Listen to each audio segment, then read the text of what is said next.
Secretaria de Desenvolvimento Regional apresenta resultado final do Plano de Desenvolvimento Urbano Integrado. Ele servirá de guia para criar políticas públicas entre os 34 municípios que compõem a região metropolitana. O Plano de Desenvolvimento Urbano Integrado é um instrumento legal que estabelece diretrizes, projetos e ações para orientar o desenvolvimento das cidades e melhorar as condições de vida da população metropolitana. Ele abrange áreas como mobilidade urbana e regional, uso e ocupação do solo, meio ambiente e proteção dos mananciais de água, saneamento básico e resíduos sólidos, desenvolvimento socioeconômico sustentável e habitação de interesse social. O plano tem propostas importantes para os 34 municípios que compõem a região metropolitana de Ribeirão. Então nós vamos regrar questão de transporte público, intermunicipal, vamos principalmente focar nessas questões de meio ambiente, onde o desenvolvimento sustentável tem que ser nas cidades como um todo. Não adianta nada nós tratar o esgoto de Ribeirão Preto e as cidades adjacentes não tratar. Então a gente está participando disso, o governo do estado fez esse plano diretor para a região, para a gente ter regras na região como um todo e prever o futuro da nossa região. Um exemplo que o plano pode ajudar é no transporte interurbano para as pessoas que necessitam dos ônibus para ir trabalhar. Ribeirão recebe só de Serrana cerca de 15 mil trabalhadores, sem contar outros municípios como Barrinha, Pradópolis e Dumont. A gente tem um problema, por exemplo, das vans, né? Então, vamos ter uma série de diretrizes para poder regrar.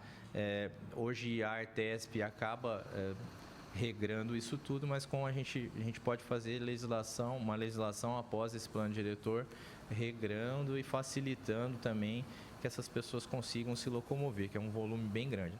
Para esta gestora de políticas públicas, é preciso que o plano contemple ainda elementos das grandes pautas mundiais, a Agenda 2030. São dezenas de indicadores que estão sendo mapeados no Brasil todo e principalmente nas regiões metropolitanas. Hoje no mundo, a gente tem 80 cidades que são regulamentadas pela ISO internacional, né, que no Brasil tem a ABNT, para cidades inteligentes. E ali são 276 indicadores e vários deles estão na pasta de mobilidade, estão na pasta de habitação. Então, essa ação conjunta, não só do município, entre as suas pastas, para atingir metas, e isso estar incluso no plano, porque não adianta fazer um plano não pensando na realidade mundial. Essa é uma preocupação que todos os municípios precisam ter. Já o professor de Políticas Ambientais da USP não vê o plano com muito otimismo. Ele destaca as diferenças de realidade, interesses e necessidades dos municípios que compõem a região metropolitana. E isso também esbarra num resultado esperado. E esse plano, ele não propõe nada de diferente, além da manutenção desse sistema econômico que é hegemônico da nossa região. Tanto entendo eu que ele deveria avançar bastante em outras áreas que não as econômicas, utilizando instrumentos existentes de planejamento estratégico para a inserção desses outros elementos. O ponto é, se tudo que foi determinado, quais municípios conseguirão atender com o seu orçamento e quais não? E claro, a gente tem um negócio chamado nível de maturidade. O que é nível de maturidade? Alguns municípios vão conseguir fazer uma otimização muito maior e alguns vão ter uma adesão, uma implementação, uma execução e aí só posteriormente, daqui a alguns anos, terão a otimização. O Plano de Desenvolvimento Urbano Integrado depende agora da aprovação da Assembleia Legislativa. Depois, os municípios terão um prazo de 2 anos para se adequarem. O que se espera efetivamente é que o plano venha a ser desenvolvido como um plano de verdade, com participação da sociedade, contemplando interesses diversos, que não apenas o econômico, e que possa promover devidamente o desenvolvimento, não o crescimento econômico, o desenvolvimento social, ambiental e econômico dessa macro-região. Importante? Nem sei, eu penso que é muito frustrante a oportunidade de ser perdida. Eu não diria que esse plano seja importante, ele é cumprimento de tabela político-partidária, portanto tem uma importância insignificante, eu diria. Gislene Lopes para o Jornal da Clube. Para falar mais sobre esse assunto, tenho o prazer de receber aqui, sempre uma alegria recebê-lo, José Francisco de Carvalho Ramos, engenheiro civil. José Francisco, para Ribeirão Preto, que deve contemplar aí nesse plano de desenvolvimento urbano integrado, compondo esses 34 municípios da região metropolitana. Ótima tarde. Boa tarde, André. Eu vou sintetizar na fala dos dois que me antecederam, tá? O plano, para mim, isso aí realmente foi um plano muito pífio, muito insignificante, que não acrescenta praticamente nada. Ou seja, nós não estamos pensando em agendas que estão em nível mundial, não estamos se preocupando com coisas para daqui 30, 40 anos. Ou seja, desde que foi criada a região metropolitana de Ribeirão Preto em 2016, pouco ou nada se avançou. Concordo plenamente com o professor que parece que só estamos cumprindo tabela, ou seja, de efetivo, de desenvolvimento urbano entre as 34 cidades. Eu, no meu entendimento, com todo o otimismo que eu posso ter, mas dentro de uma realidade, eu acredito que nada adiantou de efetivo. Bem, o plano abrange diversas áreas como mobilidade urbana, uso e ocupação do solo, desenvolvimento socioeconômico, habitação de interesse social, entre outros. O que a gente pode destacar aqui de problemas envolvendo essas áreas? Então, uma série de problemas. Quando a gente está pensando numa cidade, numa região metropolitana, que é a 15ª mais populosa do país, não é pouca coisa, a gente não observa uma política, por exemplo, de transporte. Estamos, assim, pensando na utilização de vans para cidades adjacentes.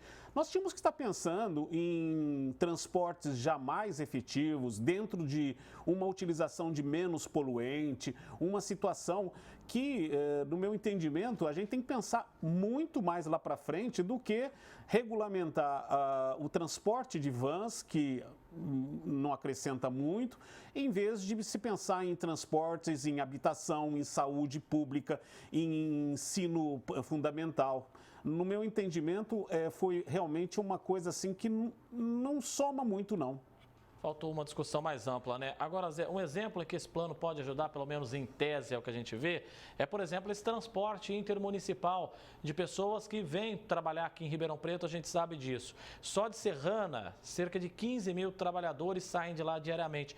Esse é um ponto importante a ser debatido. Sim, mas a gente tem que analisar muito a qualidade desse transporte, a qualidade dessas pessoas que vêm para Ribeirão Preto para fazer o seu trabalho, a qualidade, o que isso impacta na qualidade de vida. Por exemplo, você vir num transporte cheio de problemas, interfere até na qualidade de serviços que são prestados em Ribeirão Preto. Ou seja, vamos buscar uma solução, mas eu volto a reiterar, eu acredito que nós temos que pensar em soluções muito mais a longo prazo e eu não vejo muito acréscimo nessas discussões aí que estão, no meu entendimento, assim, não somando-os com a realidade de uma discussão que já tem em nível mundial muito outros pontos a serem debatidos.